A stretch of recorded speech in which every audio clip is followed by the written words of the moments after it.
안녕하세요. 인하대 의대 명예교수 김승기입니다. 오늘은 그 노년 건강에 대한 정의와 또 두뇌 관련 질환 순차적으로 말씀을 드리겠습니다.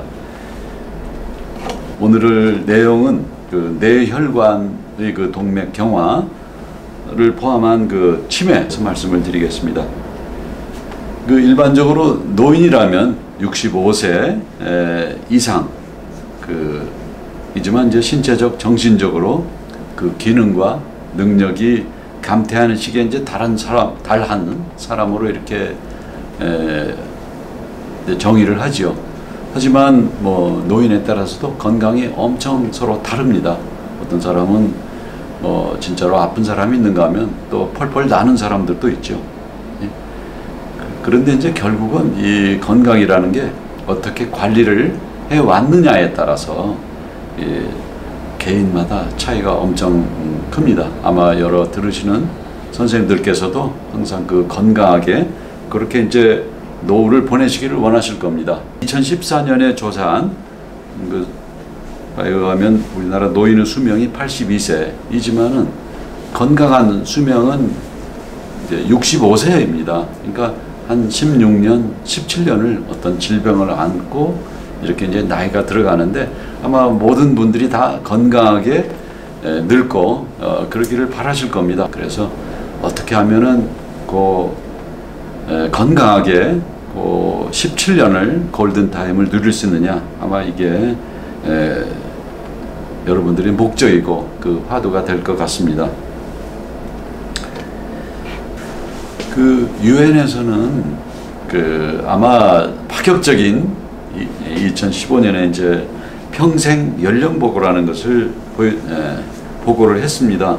뭐 우리가 흔히 소아 연령이라 그러면은 소아 청소년에서 18세까지를 이제 우리나라에서는 얘기하게 되는데요. 17세까지는 아예 유엔 보고에서는 미성년자이고, 여러분들 들으시는 분들은 지금 청년입니다. 18세에서 65세 그 사이 청년이고, 중년이 66에서 79세가 되겠고, 그 다음에 비로소 장수노인은 100세 이상이 되는 아주 아마 이런 보고가 젊게 살라는 그런 의미로 이제 받아들이면 될 것 같고요. 사실 옛날에 비해서 지금 많이 젊어졌죠. 그래서 자기 나이에 0.8을 곱해서 이렇게 생활하시면 어떨까? 그러면 스스로 생각과 육체도 젊게 이렇게 활동하기 때문에 그렇게 이제 하면 어떨까 해서 제가 과거에 비해서 나이를 0.8을 곱해서 생활하자 이렇게 이제 주장을 하고 싶습니다. 아마 어떤 생물을 마셔서 젊어져 가지고 아이가 되었다는 그런 동화도 있지요. 누구든지 젊어지는 것은 아마 모든 사람의 그 바람이고 희망일 겁니다. 근데 이제 그 젊어지는 것은 사실은 이제 불가능하지만은 상당히 그 젊음을 유지하는 그런 것은 가능합니다. WHO에서는 그러니까 세계보건기구에서 건강이라는 것은 질병이 없을 뿐만 아니라 육체적, 정신적, 사회적으로 안정한 상태를 말한다. 그러니까 이제 질병도 없어야 되고, 또 우리가 혼자 살 수 없는 인간은 사회적인 동물이잖아요. 그러니까 육체적, 정신적으로도 건강해야 되겠지만은 또 사회적으로도 좋은 상태, 이걸 이제 유지하는 게 바로 건강이 되겠는데요. 노인 건강도 마찬가지입니다. 나이가 들어도 이런 건강 정의는 똑같이 적용되는 것이죠. 그런데 이렇게 건강하게 예를 들어서 어디 맛있는 것도 먹으러 가고 또 여행도 가고 구경도 하고 이렇게 이제 다녀야 되려면은 근력이 있어야 됩니다. 그래서 그 근력을 키우려면은 잘 아시는 것처럼 운동을 꾸준히 해야 되고, 또한 단백질 섭취를 꾸준히 또 해야 됩니다. 규칙적으로. 그리고 어떤 질병이 없어야 되겠죠. 그리고 또 할 일이 있어야 됩니다. 그러니까 여러분들 바쁜 일이 많을수록 또 우리가 할 일이 있다. 그만큼 우리를 찾아주는 거니까 적극적으로 생활하시면 좋겠습니다. 오래 살려면은 당연히 어떤 죽는 병을 피해야 되죠. 우리나라 사망 원인 1, 2가 아마 동맥경화와 암이 될 겁니다. 이런 동맥경화, 암, 또 폐렴 이런 걸 예방하는 거가 오래 사는데 아주 중요합니다. 이번에 그 코비드-19 그 바이러스 감염을 무서워하는 것도 아마 그 폐가 뭐 굳어진다는 그런 말 때문에 더욱더 무서워하는 것 같습니다. 근데 이 동맥경화가 이제 건강에 굉장히 중요한 역할을 하는데 이 부위별로 병명이 달라집니다. 뇌는 이제 뇌졸중이라고 생기게 되고요. 뇌혈관이 막히거나 뭐 출혈을 일으키면 그 심장에서는 바로 심근경색이죠. 또 콩팥에 오면은 뭐 만성 신부전증으로 신장 그 투석을 한다든지 그런 게 있겠고, 또 생식기로서는 발기부전, 눈이 멀고 또 다리를 절고 움직이지 못하는 그런 이제 경우가 되겠죠. 그래서 이제 동맥경화를 막는 게 아주 중요합니다. 그런데 대부분은 동맥경화 이런 거 신경 안 씁니다. 왜냐하면 증상이 거의 나중에 될 때까지 잘 나타나질 않거든요. 그리고 이제 약을 쓰려고 하는데 동맥경화를 그 뚫어주는 약이 있을까요? 막 있으면 그런 병이 치료가 되든지 없겠죠. 그러지만은 아직 그런 약은 없습니다. 약만 난무하고 뭐 온갖 약이 다 있지만은 그런 것은 운동하고 규칙적인 좋은 생활에 하는 것만 못하죠. 그리고 이제 어떤 분들은 또 병원에 가기를 굉장히 무서워하는데 혹시 암으로 진단되면 어떨까 해서 이제 병원 가기를 무서워합니다. 근데 암도 적극적으로 생각하십시오. 뭐 대장암 1기다, 2기다, 3기다 다 치료가 됩니다. 쉽게 치료가 됩니다. 그러니까 병이라는 것은 빨리 발견하면 치료가 되니까 그 조기에 발견하려면 어떻게 해야 됩니까? 병원 진료를 그 국립 그 건강보험공단에서 날라오는 그 있죠? 그 우편 쪽지나 문자 거기 지키면 됩니다. 우리가 면역계가 강화되면은 또 여러 가지 질병을 예방할 수가 있습니다. 암도 그 면역계가 강하면 암세포 나타나도 이렇게 그걸 다 무찌를 수 있거든요. 그렇기 때문에 면역계도 또 강화를 시켜야 되겠습니다. 그러면 이런 그 뇌혈관 또 심장 이런 질환을 일으키는 동맥경화가 누구나 생기는 겁니까? 사실은 위험인자가 있습니다. 고혈압, 당뇨, 콜레스테롤이 이제 높은 경우죠. 비만, 또 운동 부족, 스트레스, 흡연 이런 것들이 이제 위험인자인데 이런 위험인자를 잘 컨트롤하면은 그 동맥경화도 예방이 되고 또 발생하지 않죠. 그러니까 이런 그 여기 7가지 이 위험인자를 조절을 잘하면 성인병이 예방됩니다. 이제 어떤 사람들은 뭐 고혈압도 있고 고지혈증도 있고 그런데 이제 그런 분들은 더 엄격히 적용해야 됩니다. 그 판단 기준을. 그러니까 엄격히 적용하고 관리도 또 엄격히 하고 뭐 괜찮다고 이렇게 할 게 아니라 그럴 때는 더 엄격히. 예를 들어서 이제 고혈압 기준이 140에 90이면 이제 고혈압 약을 먹거든요. 그렇지만 이런 분들은 그 하여간 철저히 그걸 지켜야 되고 또 60대 뭐 150에 90이지만 그 기준이 좀 더 엄격해집니다. 그러나 콜레스테롤도 조금 높으면 약을 먹고 그러니까 그 질병이 있는 분들은 더 엄격히 그 규칙을 준수해야 된다. 이렇게 이제 말씀드리고 싶습니다.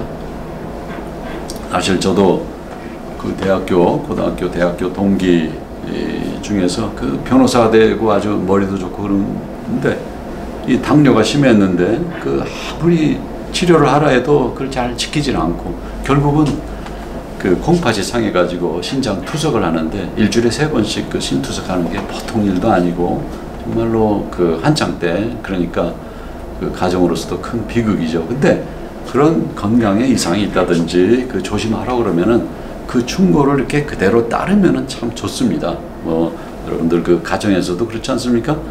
그 부인이 간곡히 남편한테 얘기하는데 그냥 그런 부탁을 뭐 자꾸 들어주지 않고 못 들은 척 한다든지 또 반대로 남편의 그 여러 가지 뭐 충고나 건의를 이렇게 받아들이지 않는다면은 어떻게 되겠습니까?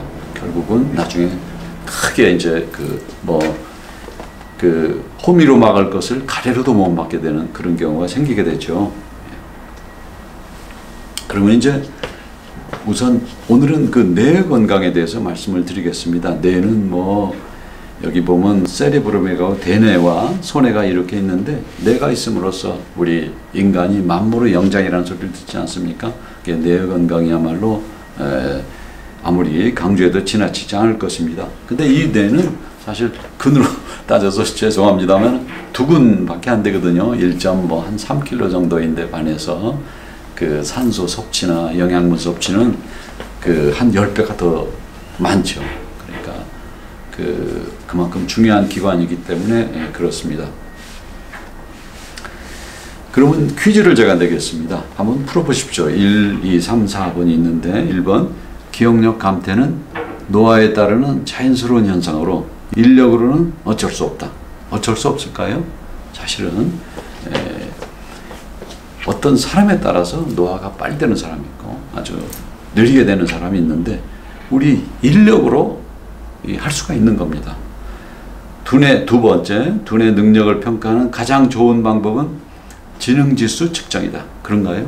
지능지수가 높으면은 뭐 여러 가지 다 그렇지가 않습니다. 지능지수 외에도 감성지수가 있습니다. 감성지수가 있음으로써 이 사회적인 관계, 대인관계 원활하고 이런 분들이 훨씬 그 사회생활도 잘하고 또 건강도 잘 유지가 됩니다. 3번 머리를 단다는 것에 세게 부딪혔는데도 기절하지 않았다면 두뇌에는 아무런 이상이 없다. 사실은 그 속으로 골병이 듭니다. 머리 두뇌병이라고 할까요? 그래서 이스라엘을 포함한 어떤 나라들은 또 권투를 금지를 하죠. 왜냐하면 권투를 통해서 그 머리에 손상이 오기 때문에 금합니다. 4. 우울증 정도는 혼자 열심히 노력해서 충분히 이길 수 있다. 이길 수 있나요? 뭐 정신력이 최고라해가지고 그럴 수는 있지만 사실 우울증, 의료진과 또 주변 사람들 이런 도움을 얻어야 됩니다. 그렇게 해서 그런 걸 솔직하게 고백을 하고 또 약도 굉장히 좋은 약이 많기 때문에 그런 약을 먹으면은 아마 가끔 그 연예인이나 이런 사람들에서 뭐 비보가 들리죠. 그런데 그런 사람들이 주변과 미리 대화도 하고 약도 복용을 했더라면 아마 그런 일이 상당수 예방할 수 있지 않을까 그렇게 생각을 합니다. 노화는 뭐 어떻게 보면 이제 나이가 들면 그렇게 되지만은 특히 그 어떤 병이 생기는가 그렇게 보면 노화 관련 질환으로서는 그 뇌졸중이 있습니다. 뇌졸중도 작은 게 있고 큰 게 있고 그 다음에 기억 관련 질환으로 이제 많이 연습극이나 이런 걸 통해서 들어보시죠. 알츠하이머 병이라는 게 있고 조금 이따 다시 설명을 드리겠습니다. 그리고 화학 물질 관련 질환이 있는데 그 어떤 약 같은 것도 너무 많이 먹으면은 그게 뇌에도 영향을 미칠 수가 있습니다. 그래서 그런 걸 포함한 물질 중독이 있고 또 탄수화물 중독이 있게 되겠습니다.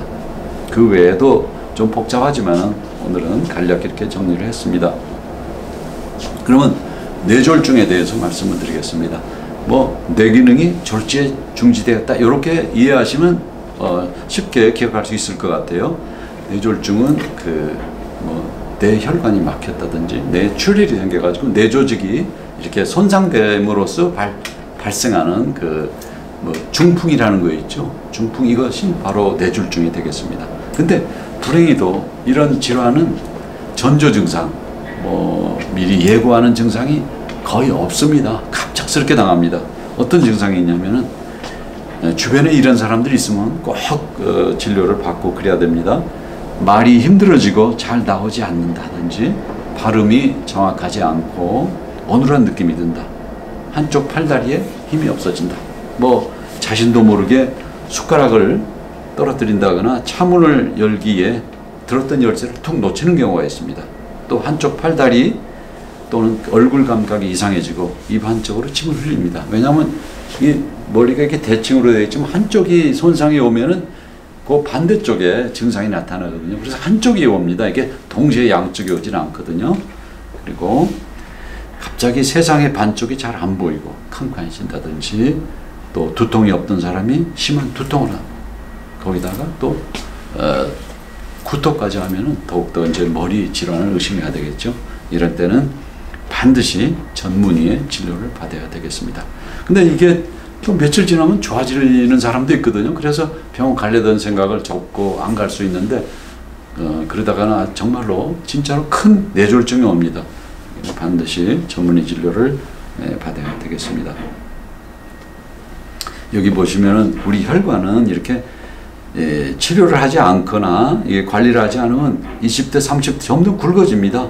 이렇게 끔찍하죠. 맨 마지막에 60대 이상에는 이거는 이제 어떤 관리를 안 하고 내버려 둘 경우에 이런 게 되겠고요. 불행히도 그 대부분 70% 이상 막힐 때까지는 전조 증상이 없습니다. 그렇기 때문에 너무 늦게 발견하면은 더 이상 치료하기가 어렵고 그렇게 되겠죠. 동맥경화는 이렇게 심장에 생기면은 심근경색증이 오고요. 또 내 혈관에 혈관이 막혔다든지 출혈을 일으키는 경우에는 뇌졸중이 이제 생기게 되겠는데 불행히도 이 두 가지 증상은 전조 증상이 그렇게 별로 없이 갑자기 이렇게 닥치기 때문에 이 가정에 큰 비극을 일으키죠. 그래서 이런 거를 이제 저희들은 그 사일런트 킬러라고 이렇게 말 없는 그 살인자 이렇게 얘기를 하고 있습니다. 머리에 이렇게 어떤 부위에 이게 머리에 뭐 언어 그를 담당하는 그런 곳에 이제 뇌졸중이 오면은 말을 잘 못하고 어눌하고 그런 거죠. 또 운동 기능이라면은 팔다리를 잘 못 쓴다든지 이런 게 이제 되겠죠. 그 부위별로 지금은 뭐 여러 가지 MRI라든지 혈관 조영술이라든지 이런 게 발달돼 있어가지고 옛날 같이 깜깜이가 아니고 질환을 알게 됩니다. 알게 되면은 또 치료하기도 그만큼 쉽게 되는 거죠. 미니 뇌졸중이라는 게 있습니다. 그 아까 작은 뇌졸중이하고 같은 의미인데요. 일과성으로 이제 잠깐 그런 일이 생겼다가 없어지는 건데 이때가 이제 굉장히 중요합니다. 그래서 이런 경우에는 꼭 미니에서 아주 크게 되기 때문에 진짜 뇌졸중이 오기 때문에 반드시 그 진료를 받아야 되는데 증상은 아까 그 말씀드린 증상과 비슷합니다. 발이 힘들어지고 잘 나오지 않고 어눌해지고 한쪽 팔다리에 힘이 없어진다든지 뭐 한쪽 뭐 숟가락을 떨어뜨린다거나 또 차키를 떨어뜨린다 또 얼굴 감각이 이상하든지 시야가 이상하든지 그럴 때는 반드시 원인이 있습니다. 이게 우리가 어떤 뭐 여러 선생님들이 나는 뭐 어디가 아프다 또 배가 아프다 아니면 무슨 일이 있을 때 원인이 있을까요 없을까요? 사실은 다 원인이 있습니다. 원인을 단지 모를 뿐이죠. 원인을 모르고 그러니까 그 원인을 찾기 위해서 노력을 해야 되는데 이런 그 신경 그 어떤 증상이 있는 거는 반드시 머릿속에 어디에 원인이 있는 것입니다.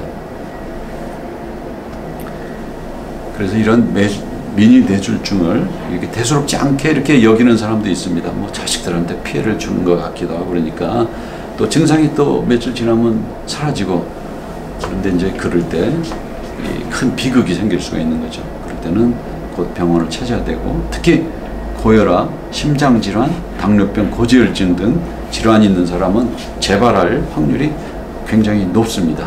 치료는 이제 반드시 병원을 찾아서 진단과 치료적 절차를 밟고 또 담배 피우는 분은 금연을 하고 술도 일절 삼가고 또 혈소판 이제 약제 처방을 받으면은 이걸 먹어야 됩니다. 근데 뭐 증상도 없는 것 같으니까 슬쩍슬쩍 안 먹기도 하고 이런 분이 계시는데 반드시 먹어야 됩니다. 뭐 고혈압약 어디 여행 가거나 이렇게 무슨 일이 있을 때도 꼭 챙겨서 또 배우자분이 또 챙겨서 먹었는지도 확인을 해야 됩니다.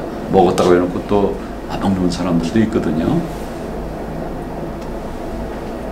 이렇게 이제 뇌혈관이 막혀 이렇게 보시면은 이렇게 막혀가는 그런 단계에서는 혈압이 상승합니다.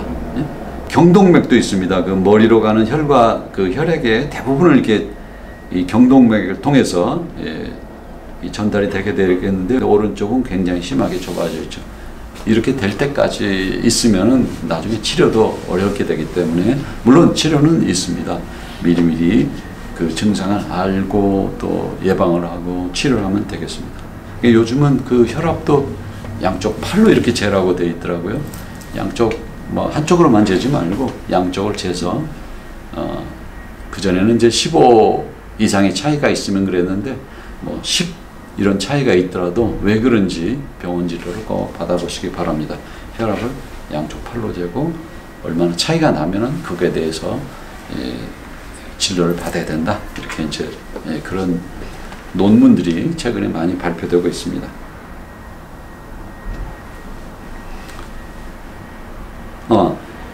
경동맥 협착이 이렇게 보시는 것처럼 경동맥이 협착되는 게 이제 이렇게 나와 있죠. 이런 경우에는 지금은 이게 스텐트 같은 걸 박아가지고 혈류를 충분히 공급되게 하도록 하는 그런 이제 치료 방법이 있습니다. 그러면 이런 혈관 노화의 원인은 무엇일까요? 뭐 다 상식적으로 아실 겁니다. 그렇지만은 정리해 보면은 흡연, 음주, 또 운동 부족, 스트레스, 과도한 고지방식 이런 이제 혈관을 노화시키는 원인이 되겠습니다. 이게 한마디로 너무 잘 먹으면 또 혈관에는 좋지 않습니다. 미식, 우리들이 그냥 기름지고 뭐 고기 같은 거 이런 게 이제 혈관에는 좋지 않죠. 그래서 혈관도 노력하면 이게 다 젊게 관리할 수 있습니다. 어떻습니까? 뭐 흡연, 음주, 운동 부족, 또 어떤 고지방식 이런 것들이 다 식단이나 노래에 의해서 할 수 있는 것이겠죠. 뇌를 젊게 하는 작전은 뭐 특별한 게 없습니다.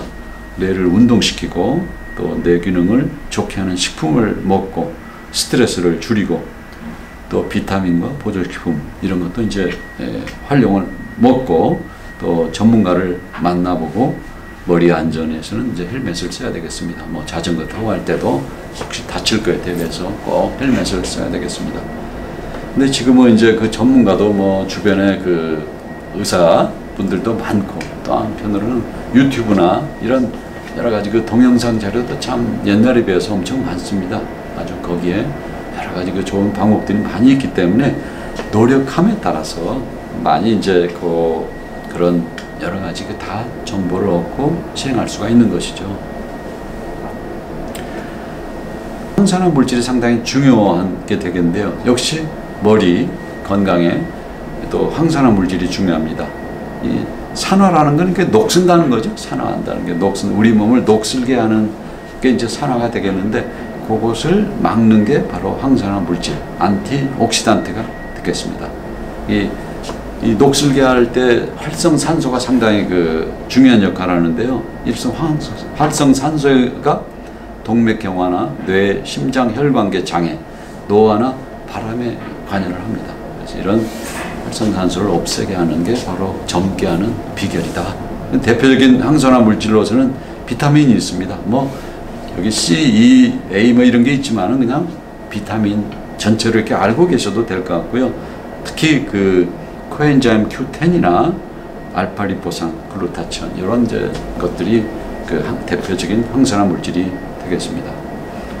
또 한 가지 그 운동을 이제 했는데 운동도 뭐 머리에 좋은 운동은 또 있고 또 심장에 좋은 운동도 따로따로 있을 수는 있지만 너무 복잡하니까 이렇게 그냥 운동은 하나로 이렇게 통일하면 더 좋을 것 같습니다. 운동을 하실 때 유산소 운동과 꼭 근력 강화 운동 두 가지를 하십시오. 우리 동네에 가보면은 그 주변 그 둘레길도 있고 놀이터 이런 게 많은데 참 우리나라는 그 인프라가 잘 돼 있어가지고 운동기구들이 다 설치되어 있습니다. 요즘 같을 때는 장갑을 끼시고 하는데 유산소 운동과 꼭 둘레길만 걷지 마시고 근력 강화 운동도 같이 하시기 바랍니다. 유산소 운동은 이제 최대 심박수의 70%에서 20에서 30분 그래서 걷기, 계단을 사용하고 뭐 텃밭 같은 정원 관리 이런 것도 포함되는데 어떤 것든지 다 좋습니다. 이게 운동할 때 좀 땀이 보송보송 나고 숨이 좀 찰 정도 그게 좋습니다. 근력 강화 운동으로서는 그 가벼운 무게를 여러 번 들어 올리는 게 아주 무거운 거 그냥 한꺼번에 한 번에 드는 것보다 더 좋은 거로 되어 있고요. 그래서 최대 무게의 50% 정도를 10회 빠르게 들고 뭐 30초 쉬고 3, 4회 반복 이런 방법도 좋습니다. 그리고 적어도 일주일에 3회 이상 뭐 매일 해도 좋습니다. 무엇보다도 즐기면서 기분 좋게 하면 더 좋겠죠.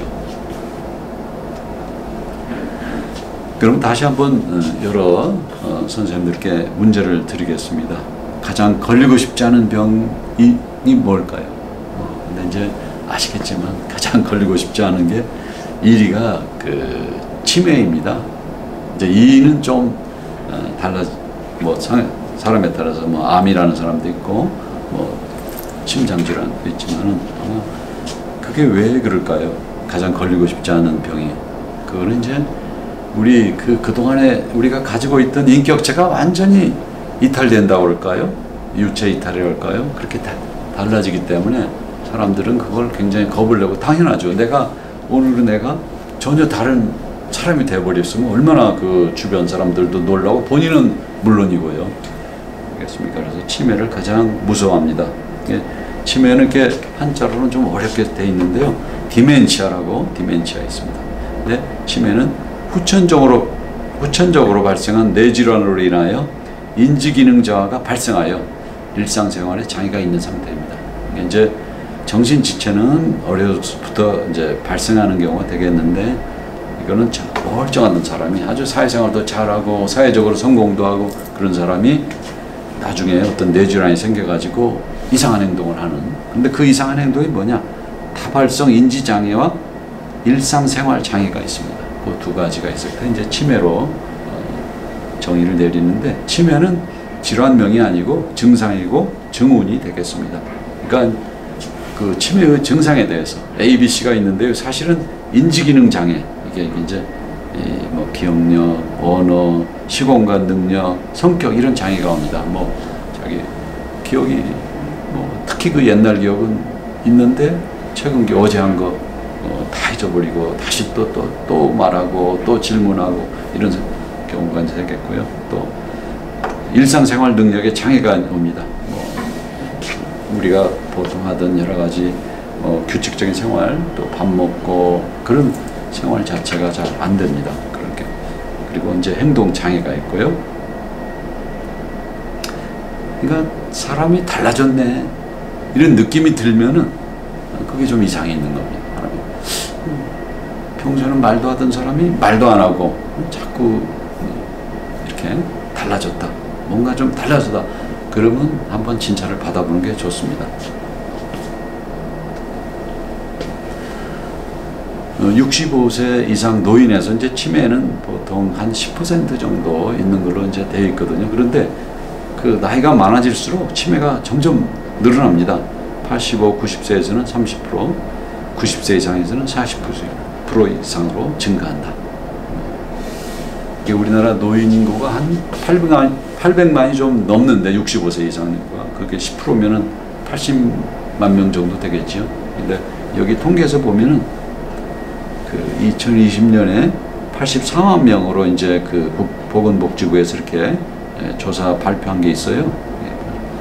한 10% 정도가. 근데 거기 10%에 들지 않아야겠죠. 그러려면은 굉장한 또 노력 이런 게 필요합니다. 이제 흔히 우리가 간단히 알 수 있는 거는 11시 10분을 그려보세요 이렇게 합니다. 11시 10분. 그러면은 그거를 뭐 보통은 다 그릴 수 있지요. 그렇지만은 치매 환자는 그걸 그리지 못합니다. 여기 보시면은 이렇게 경도가 가려져 있는데요. 이게 시침과 분침을 전혀 그리지 못한다. 그럴 때는 이제 바로 치매 가능성이 생각해서 이제 병원 진료도 받고 또 치료를 받아야겠죠. 이 치매는 이제 여러 가지 질병의 그 증후군이 되겠는데 그 중에서 가장 많은 게 이제 알츠하이머 병입니다. 알츠하이머 병이고 그 다음 많은 게 혈관성 치매. 우리나라 그 조사에서는 알츠하이머 병이 71%고 혈관성 치매가 17%로 이게 이제 알츠하이머가 가장 많고 그 다음에 혈관성 치매가 되겠습니다. 이 혈관성 치매는 뭡니까? 중풍이나 이런 뇌졸중을 앓고 난 후에 이렇게 되는 거거든요. 얼마든지 예방이 가능한 그런 질환이 되겠습니다. 그 알츠하이머병은 그 알츠하이머라는 의사가 어떤 사람을 진료를 했는데 이 사람이 전혀 인격이 달라지고 그래서 그 사람이 이제 나중에 막 이제 이상한 행동을 보이고 그런 거 이제 관찰을 다 일기처럼 쓰고 그리고 나중에 그 사람이 그 머리를 잘 보관을 했습니다. 그래서 나중에 그걸 조사해 보니까 이렇게 뇌 단백질 찌꺼기 이게 이제 아밀로이드 판이라고 하는데 찌꺼기가 축적되면서 뇌세포가 파괴되어 발생하는 치매입니다. 근데 이 사람은 참 억울한 거죠. 그런 뇌세포의 그 어떤 이런 아밀로이드 그 찌꺼기가 이 쌓임으로써 이런 병이 생겼기 때문에 전혀 다른 인격체가 됐으니까. 그래서 그런 알츠하이머라는 의사가 그런 업적을 이뤘기 때문에 이제 알츠하이머병이라고 그러죠. 이게 제일로 이제 많습니다. 그런 이 알츠하이머 이 병은 이게 다 서서히 진행합니다. 갑자기 이렇게 아까 뇌졸중 어땠습니까? 갑자기 전조 증상이 없이 갑자기 생긴 거에 반해서 알츠하이머병은 서서히 진행하는 기억 장애가 있습니다. 근데 최근 일을 기억하지 못하는 게 특징입니다. 최근 일. 그런데 심해지면 점점 옛날 일도 기억을 못합니다. 또 길을 잃어서 자기 집을 찾아오지 못해요. 택시기사 전화가 와가지고 이 아저씨가 여기 헤매고 있는데 이렇게 혹시 자제분 아니냐고 이렇게 이제 전화 올 수도 있죠. 이런 경우에는 반드시 치매를 의심을 해야 되겠습니다. 또 언어 장애가 있는 사람도 있습니다. 단어 선택에 어려움이 있어가지고 단어를 표현을 잘 못한다든지 또 알아듣기 장애가 있다든지 말수가 감소해서 함구증 말을 안 하는 그런 사람도 있죠. 요즘 코로나 시대에 좀 서로 적극적으로 말도 하고 덕담도 나누고 좋은 얘기도 자꾸 하면 얼마나 건강에도 참 좋습니다. 그리고 이제 알츠하이머병에서는 이상의 행동을 하죠. 전혀 이해할 수 없는 그런 행동을 하는 건 그리고 뭐 연속극 통해서나 영화를 통해서도 이제 보았을 겁니다. 그래서 이 치매의 그 선별 검사가 필요한 경우가 있겠는데요. 새로운 정보의 습득과 유지가 어렵고 또 복잡하고 순차적인 일 수행이 어렵다든지 뭐 추론, 그러니까 미뤄 생각하는 걸 추론이라고 그러죠. 추론하는 능력이 감퇴되어 있다든지 시간, 장소에 대한 파악 능력이 저하되어 있다. 또 뭐 명칭 실어증은 또 이렇게 구체적인 뭐를 얘기하지 않고 거시기 좀 가져와봐 뭐 이런 식으로 또 쉽게 화를 내고 고집이 세지는 등 성격이 변화한다든지 그럴 경우에는 치매 그 스크리닝 테스트가 필요하게 되겠습니다. 또 치매가 더 많이 발생하는 경우 이제 당연히 나이가 증가함에 따라서가 있지만은 또 다른 경우도 있습니다. 여성은 그 에스트로겐이 이제 감소하면서 뇌의 기억, 중추, 보상 기능이 감소하면은 바로 치매가 잘 오는 게 되겠고요. 또 가족력이 이제 있다든지 교육을 또 안 받은 경우에 더 많이 발생하고요. 그러니까 많이 머리를 쓸수록 좋습니다. 그 뇌손상을 받는 거 당연히 해롭고 아까 그 혈관 이염인자, 뭐 고혈압, 당뇨, 고지혈증, 비만에 의해서 스트로크, 뇌졸중이 생길 경우에 더 치매가 잘 발생한다. 그리고 단순 직업자에 더 많고 또 예민하고 신경질적인 사람에서 더 많이 발생합니다. 그러니까 너그럽고 이타적인 사람은 치매 발생률이 낮습니다. 또 뭐 여러분들 뭐 손자도 봐주고 또 주변 일도 해야 되고 여러 가지 멀티태스킹 하는데 그런 거 머리에 굉장히 좋습니다. 적극적으로 해주시고 또 자녀들도 도와주고 이러면 참 좋습니다. 근데 치매가 이제 완전히 오기 전에 그 과정이 있는데요. 경도의 인지장애가 있습니다. 이 마일드한 인지장애가 있는데 인지기능의 감퇴를 호소하고 객관적인 검사에서도 유의한 저하가 관찰되나 일상생활 기능은 유지되어 있는 치매는 이제 아닌 상태 이런 게 있는데 이런 경우에는 또 이 치매로 잘 넘어가기 때문에 항상 조심을 해야 되겠습니다. 이게 경도성 인지 장애 이런 게 있다 그러면은 바로 미리 적극적으로 치료를 하고 여러 가지 그 관리를 해야 되겠죠. 이런 경우에는 6년을 추적하면 80%에서 치매를 진행하니까 끔찍하죠. 그렇기 때문에 이 정상 노인인 경우는 1 내지 2%에 반해서 이렇게 높습니다. 그래서 이런 경우에는 적극적인 관리가 필요하다. 이렇게 이제 하겠고요. 그래서 치매 예방을 위한 생활 습관이 있습니다. 우리 뭐 스트레스 많이 받습니다. 뭐 여러 가지 그렇지만 스트레스를 좀 슬기롭게 잘 이겨내는 사람이 있습니다. 신경질 내지 않고 야 운명아 비켜라 내가 간다면서 적극적으로 하면은 그것도 좋은 스트레스를 유스트레스로 받아들이는 것이 되겠죠. 그리고 이제 우울증이 또 치매에 아주 나쁜 역할을 합니다. 의료진과 주변의 도움을 받고요. 이 병을 감추지 마십시오. 나는 이렇게 노출을 시키는 게 좋습니다. 또 가족에게 뭐 누가 아프다든지 이럴 때도 이렇게 알리는 게 오히려 저는 참 좋은 것 같아요. 자꾸 계속 감추다 보면은 나중에 자꾸 거짓말이 되고 여러 가지 무리수가 되거든요. 뭐 무슨 병 걸리고 뭐 아프고 또 여러 가지 그런 게 무슨 다른 탓도 아니고 단지 그 부위가 이상이 생긴 거니까 이건 부끄러울 것도 아닙니다. 그 다음에 마음을 편히 하고 거기에는 이제 명상, 기도, 요가 이런 게 있죠. 너그럽고 감사하는 자세를 가지면은 이런 사람들은 우울증 생기지도 않죠. 늘 감사하는 자세를 가지면은 충분한 수면을 하고 또 편안한 음악, 향기 뭐 이런 것도 다 있고 뭐 방법은 많이 있습니다. 전문가에게 상담하는 것도 있고 그리고 이제 환경도 이렇게 좀 이게 쥐 가지고 실험을 했는데 이 환경이 굉장히 단순한지는 뇌세포가 이게 가지가 별로 안 생겼습니다. 이게 가지가 많이 생길수록 머리가 좋은 거거든요. 감성지수와 지능지수가 높아지는 건데 여러 가지 환경이 다양한 경우에 이 쥐의 이 뇌세포가 굉장히 그 활발히 그 신경이 발달을 했습니다. 이게 사람도 마찬가지다. 이 환경이 그 좀 이렇게 단순하지 않고 좀 복잡하게 이렇게 해도 이런 걸 유지하는 게 좋습니다. 나이 들어서 뭐 골프 막 잘 치려고 노력하고 영어도 배우려고 하는 걸 좀 빈정대에서 얘기하는 사람도 있는데 사실은 그게 아니고 그거 목표를 세워가지고 이렇게 하는 게 굉장히 건강에 좋습니다. 특히 머리 건강에 좋습니다. 여기 보면 3권이 있습니다. 3가지 즐기는 게 우리가 어떤 공부 잘하는 사람 중에서 그 공부를 열심히 하는 것보다 즐기는 사람이 가장 좋다 이런 얘기하죠. 어떤 일을 즐기는 사람한테는 집니다.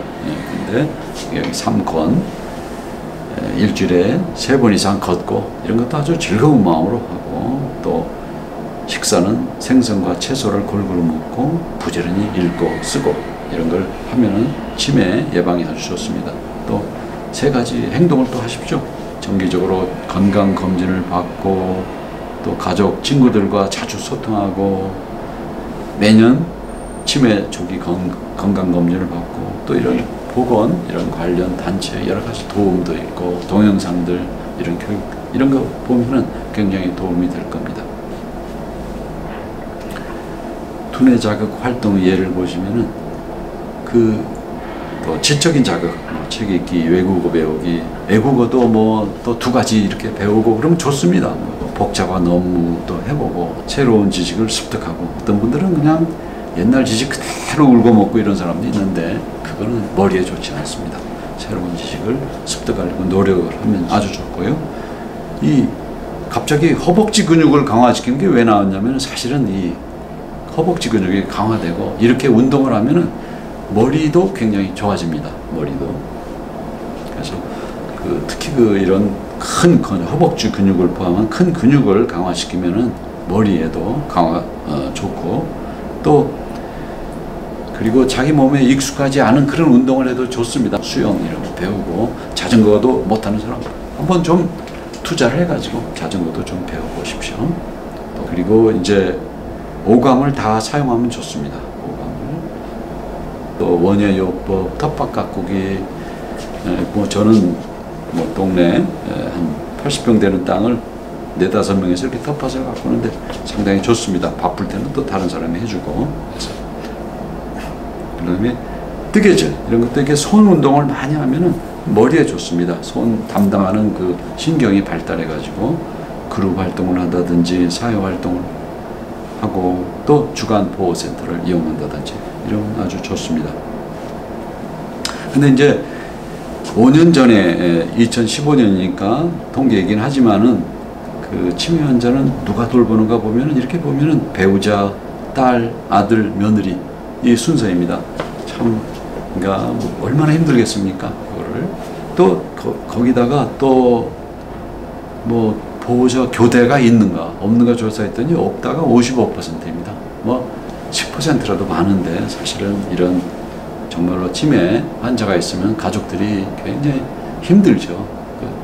없던 병도 생기고 그러는데 이제 그런 면에서 이런 그 노인 장기 요양제도 이런 거는 참 좋은 것 같습니다.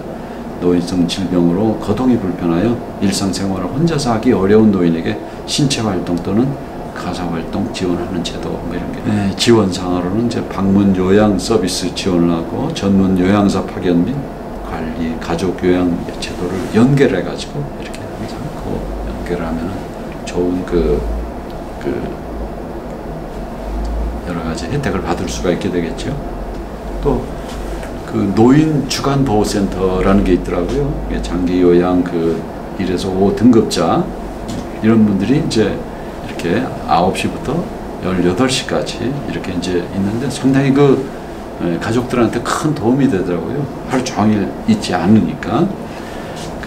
그런데 이제 이런 경우에 좀 들어가기가 굉장히 어렵고 또 치매나 이런 증상이 심한 경우에는 이용하기가 좀 어려운 점도 있는 건 사실입니다. 그래서 이런 거는 우리 사회가 어떤 시스템적으로 좀 풀어야 될 숙제 아닌가 생각을 합니다. 여기 보시면은 그 덩케르크라는 영화 아마 보셨을 것 같은데요. 이 덩케르크라는 곳에서 그 연합군 그 독일군에 맞선 연합군들이 그 후퇴하는 그런 그 작전인데 그게 이제 육군, 공군, 해군이 같이 서로 협력을 해가지고 무사히 별 희생 없이 이렇게 이제 후퇴하는 그런 거거든요. 이게 우리가 이런 건강을 관리하는 데 있어서 이런 덩케르크 작전을 써야 됩니다.